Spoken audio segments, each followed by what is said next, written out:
आंबेजोगाईजवळ उत्खननात सापडलेलं आहे 12 खांबी महादेव मंदिर. इथल्या गावकऱ्यांचं म्हणणं आहे की मोदी यांनी जे स्वच्छता अभियान राबवलं त्यावेळेला इथल्या गावकऱ्यांनी ठरवलं की आपणही आपला परिसर स्वच्छ करू. ते स्वच्छ करताना माती उपसताना त्यांना देवळाचा शोध लागला.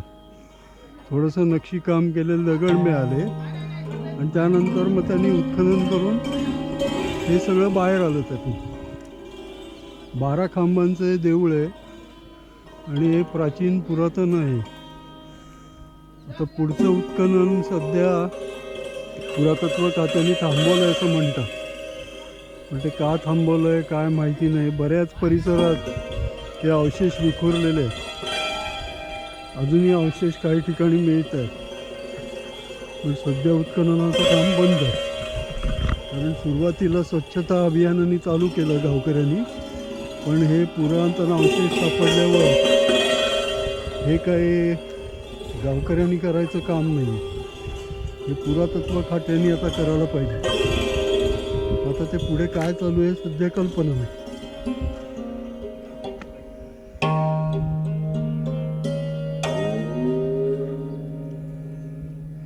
बऱ्याच मोठ्या परिसरात हे अवशेष विखुरलेले आहेत, पण ते कसे त्याची सांगड घालायची आणि त्याचे कसं रिकन्स्ट्रक्ट करायचं हे पुरातत्व खात्याने ठरवायला, त्याच्यावर ते काम करत असतील अशी आशा आहे. कोणी म्हणतात की त्यांनी काम थांबवलंय, खरं खोटं कोणाला माहिती नाही. ही सगळी ऐकीव माहिती.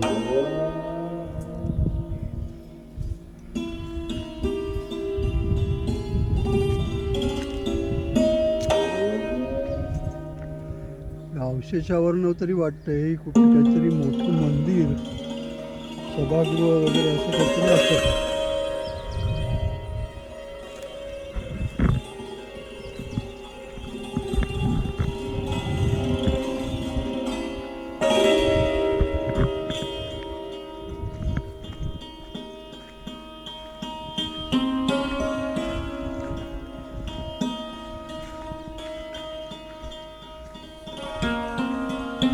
आंबेजोगाईकरांना पण आत्तापर्यंत माहीत नव्हतं की आपल्या परिसरात एवढा हा पुरातन ठेवा अजूनही जमिनीखाली गेलेला आहे.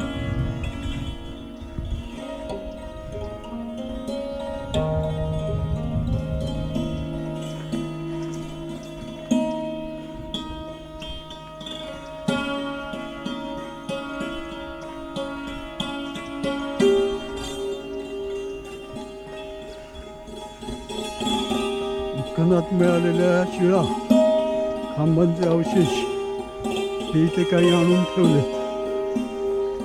त्याचा आता अभ्यास करत असतील.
सगळे चौकोनीत असलेले दगड आणि त्याच्यावरचं कोरलेलं नक्षीकाम एखाद्या मोठ्या सभामंडपाच्या आधारस्तंभाचा भाग आहे असं वाटतं.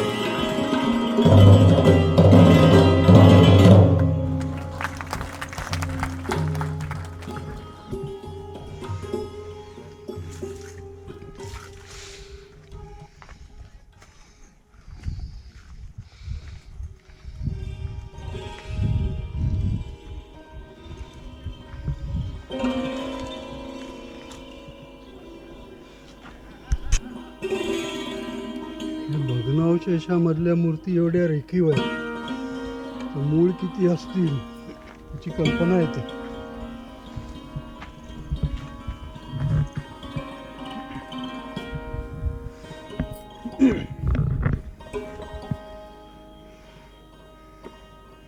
हे काय एक शिल्प आहे बघा. ही सौंदर्यवती, तिच्या हातात काहीतरी फळांचा घड आहे, काजू किंवा आंबा याचे लगडलेला फांदी असल्यासारखं काहीतरी हातात आहे.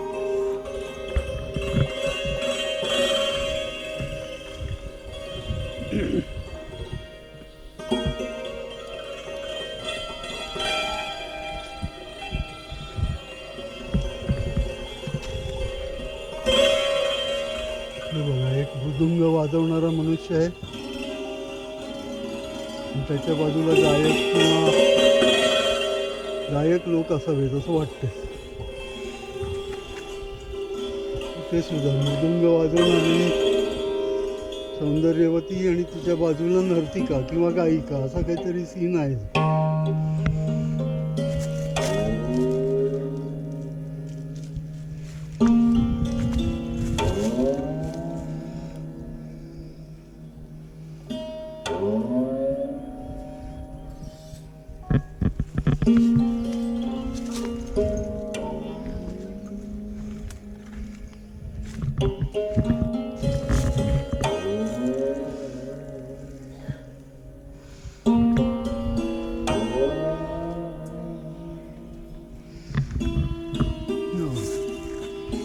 एखाद्या मोठ्या प्रचंड खांबाचा आधार असलेल्या खांबाचा भाग वाटतो.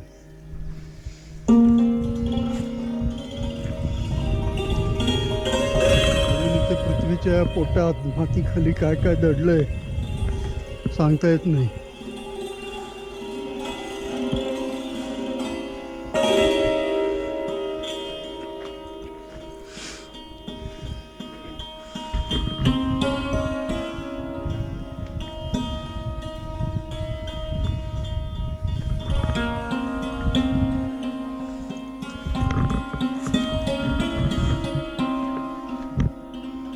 मोठ्या मूर्तीचे भग्नावशेष दिसतात.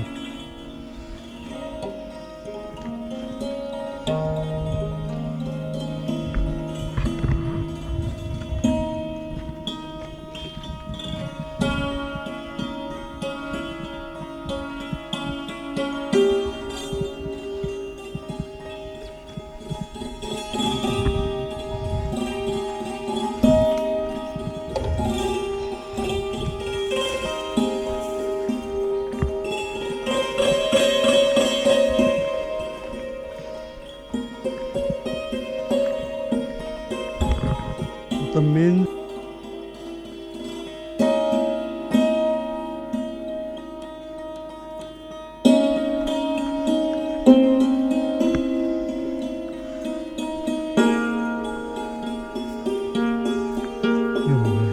एखाद्या मोठ्या सभा मंडपाचं आधारस्तंभाचा भाग वाटतो.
मिळाल्यावर कळेल.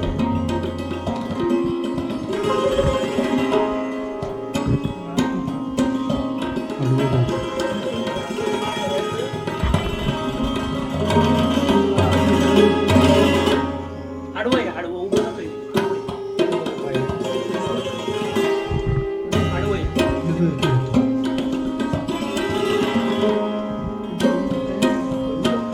ही पायरी पहिली, ही पायरी पहिली.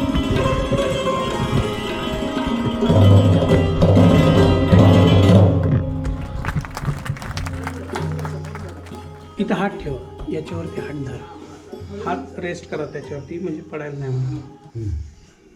असं आडवंच उतरायचं, उभं नको. इथेच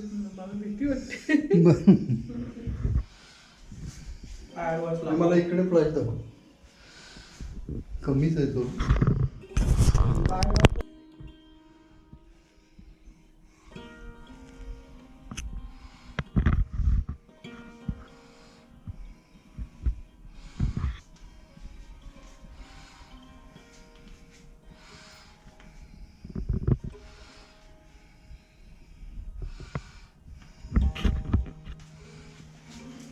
दमन.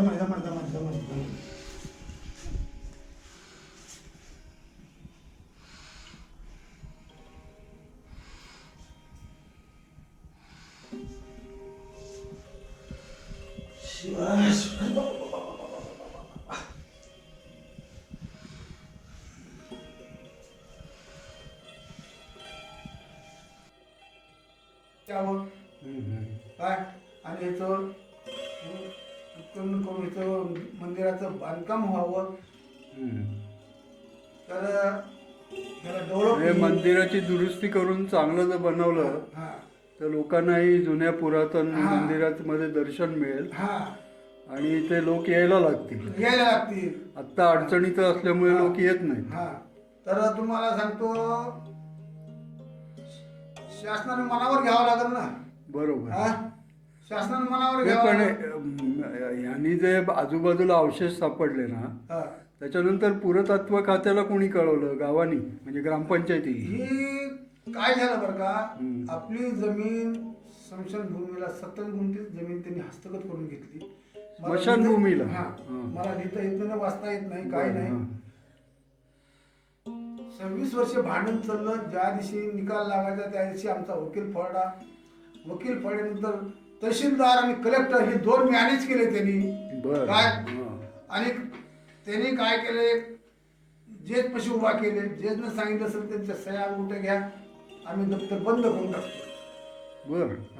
तर तुम्हाला सांगतो, मग ते दुसऱ्या दिवशी सकाळी 8 वाजता कुलकर्णी नावाचा एक व्यक्ती आला त्यांच्या तहसीलमधला. त्यानं म्हणलं, सातपुते म्हणलं ह्याच्यावर सही करा. म्हणलं का? म्हणजे तुम्हाला अनुदान मिळाले ना म्हणले. आता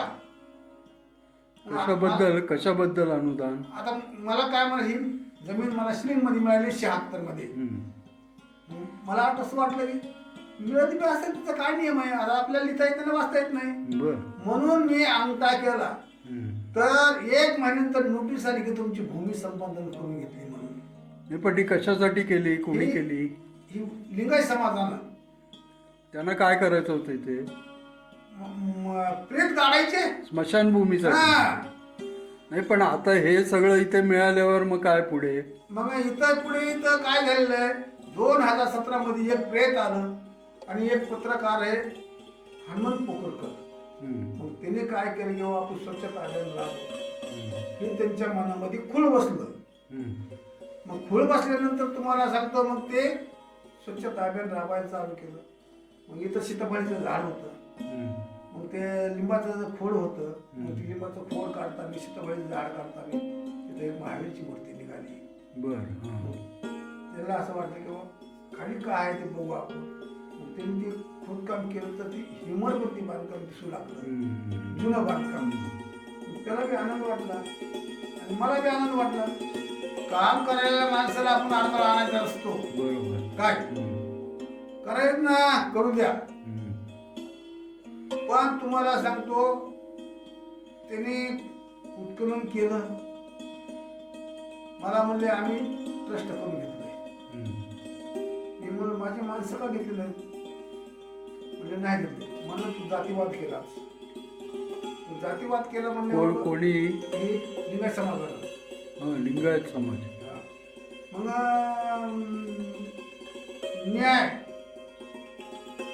दुसऱ्या दिवशी यात्रा भरली आणि त्याच्यावर 8 दिवसाला एबी माझा चॅनलवर मुलाखत टाकली. दुसऱ्या दिवशी औरंगाबादचे लोक आले, म्हणजे ताब्यात घेतलं आणि ताब्यात घेऊन त्यांना चौकशी केली. तुम्ही कसं काय केलं? स्वच्छ ताब्यात राबवायचं तर कुठं राबवायचं असतंय? गावात कसे येतात? मग हनुमंत पोकरकरला बोलता येईल. हनुमंत पोकरकरला 7/12 मागे तुमच्या जमिनीची 7/12 द्या म्हणून. तर ही नकली 7/12 स्मशानभूमीची हिने तयारी करून घेतली आणि दाखवू लागली. साहेब ती कोणी केली तयार? हनुमंत पोकरकर. अच्छा, पोकरकर लिंगायत समाजाचे. हा.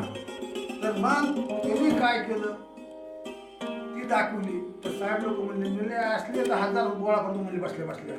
तुझ्या प्रॉपर्टीची 7/12 दाखवलं. म्हणजे काय ती तुझ्या प्रॉपर्टी नाही, ते जरी त्यांनी बनावट केले ना 7/12, तरी तुमचे मूळ त्यांना बदलता येत नाही. नाही बदलता येत. तर तुम्हाला सांगतो, पण मग ते मूळ 7/12 कोणाचे? तुमच्या नावावर? आपल्या नावावर आहे.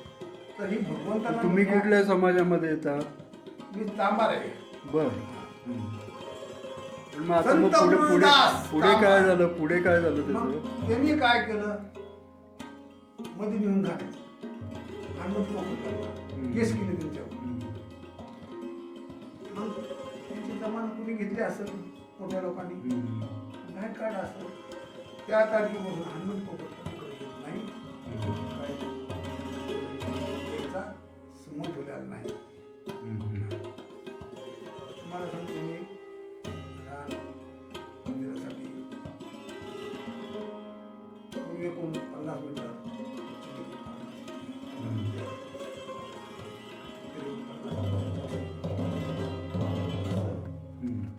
रान दिलेली आणि मी माझ्या लिहून तहसीलदारला देऊन टाकलेलं आहे की हे तर फेरवाडा म्हणून. मग आता ते तहसीलदार फेर म्हणून येतील, तराटी येतील आणि आपल्या. पण मग आता इथे कोण तुमच्या ताब्यात आहे? हा, आपल्या हे ताब्यात. कोणाच्या ताब्यात आहे आता? ही आपल्या ताब्यात आहे. हा. सेवा मीच करतो, यात्रा मी भरवतो, प्रसाद मी करतो. हा. आहे ना तुमच्यासाठी देणेवाले खूप आहेत. पण मग आता उत्खननचं पुढचं काहीच नाही, पुढे काहीच नाही झालं. आजूबाजूचा परिसर सरकारच्या मनावर आहे ना. आता सरकारनं ध्यान द्यावं. अजून तिथे काही लक्ष दिलेलं नाही. हा, अर्ज बिर्ज सगळे गेलेत. हा. तर ते शिलालेख जे होते ते शिलालेख सुद्धा त्यांनी घेऊन गेले इथले. पण इथे वरती ठेवलेले बघितले तिथे शेड मधले. एक मूर्त्या जी आहेत ती मूर्त्या तीरला घेऊन जाणार होते. अच्छा. हा. तर ती मला माहिती नव्हतं, आमच्या मालकीणीला माहिती होतं. आम्हाला संध्याकाळी त्यांनी सांगितलं म्हणजे मूर्त्या इथं आपल्यातल्या घेऊन जाणार आहेत. मी म्हणलं कसं काय घेऊन जातील? असं नाही लिहू शकत. तर दुसऱ्या दिवशी साहेब लोक आले. मी म्हणलं साहेब लोक विचारलं, साहेब म्हणलं तुम्ही मूर्त्या घेऊन चालला होता? म्हणले हो. म्हणलं कुठं? म्हणलं तीरला चाललो. म्हणजे तिथं चांगला मोठं आहे. म्हणलं तिथं का पावत्या फाडत का म्हणलं तुम्हाला घेऊन? तुम्ही गाडी घेऊन या म्हणलं. एका टायर खाली बायकोला झोपतो, एका टायर खाली मी झोपतो म्हणलं. आणि आमच्यावर गाडी घेऊन जायची म्हणलं. माझं धन म्हणलं माझ्या पैसेच पाहिजे. बरोबर. हा. मग नंतर मग ते इथंच ठेवलं. मग त्यांनी काय केलं, शेड ठोकलं इथंच आणि मूर्त्या नेऊन ठेवल्या आणि उत्खनन चालू करायला लागले. 4 महिने त्यांनी म्हणजे एप्रिल पासून ते जून पासून त्यांनी उत्खनन केलं. 100-200 माणसं लावून उत्खनन केलं आपलं. आणि पुन्हा जून महिना जे लागला, जूनला जे गेले तर पुन्हा परत नाही आले. त्याच्यानंतर परत आले नाही. तर त्याच्यानंतर आता या 4 महिन्याखाली आले आणि ते शिलालेख मी झाकून ठेवलेला होता. ती सुद्धा शिलालेख त्यांनी गपचिप उचलून घेऊन गेले माझ्या घरातला, शेडमधला माझ्या. पण मग तो कुठे नेला त्यांनी काय? कुठं नेला ते त्यालाच माहिती, तर मला तर काय माहिती आहे. अच्छा अच्छा. मला काही माहित नाही तेव्हा. मग ते पुरातत्व खात्याचे लोक होते हा का? पुरातत्व खात्याचे साहेब. पण मग एखाद्या वेळेस त्यांनी तो शिलालेखाचा त्याचा अभ्यास करत असतील, काय हा, लिहिलंय हो. काय पण लिहिलंय हे- त्याचा अर्थ बरं, हे काय अर्थ झालेलं- मिळवायचा प्रयत्न आणि करत हे काय असतील. झालेलं आहे, ही जी आता शिला, आम्ही आहेत भोळे माणसं, आम्ही शिलालेख झाकून ठेवलाय बरं का. मग त्यांनी काय करायचं, ते खडून असं सगळं पांढरं करायचं आणि त्याचे फोटो काढून घ्यायचे. फोटो काढून घेतले की ते व्हॉट्सअपला टाकायचे. मग साहेब लोकांनी काढा त्रास झाला असं. अच्छा अच्छा. मग ते साहेब लोकांनी येऊन काय केलं, ते शिलालेख उचलला आणि गाडीत घातला. मग आता कुठं ठेवलाय ते त्यांना माहिती. असेल त्या पुरातत्व खात्याकडे गेला असेल, त्याचा अभ्यास चालू हा, असेल, तर ते- त्याच्यावर काय लिहिलंय त्याचा अर्थ लावायचा प्रयत्न करत असतील. पण तेवढं आपल्याला ते ज्ञान नाही, काय नाही.